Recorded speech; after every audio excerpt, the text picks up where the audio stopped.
So bali pangatlo to itong ginagawang pier heads dito. Pero marami na merong scaffoldings, marami na. So malamang sunod-sunod na yan. Yan maganda tingnan puro poste dito.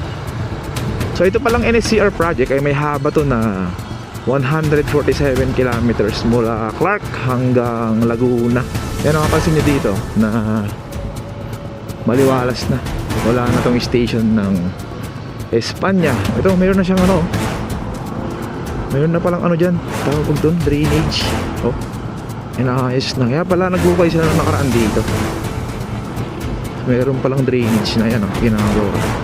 Yan, then dudugtong yun sa may bandang endless connector sa may Santa Mesa. Tapos magkaroon doon ng interchange.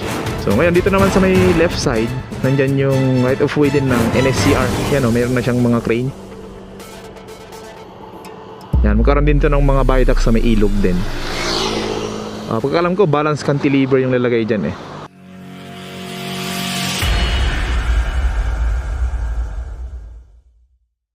Good afternoon guys. Nandito tayo ngayon sa may tabi ng PNR Espanya. At dito makikita natin wala na tong station dito.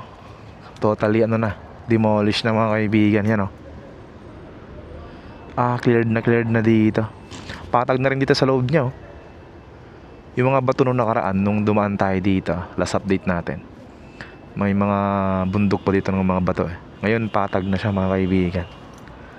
Ayan pinatag na. Kasi dito banda halos buo na dito yung mga poste. Mula dito sa may Loyola hanggang dun sa may Gito Ason. Yan, halos buo na yung mga poste dyan May mga konti na lang na mga rebar na lang. Pero tingin ko maglalagay na sila ng mga poste rin dito. Yan, para makarating na dyan sa may Espanya Boulevard. Yan, para mabuo na to.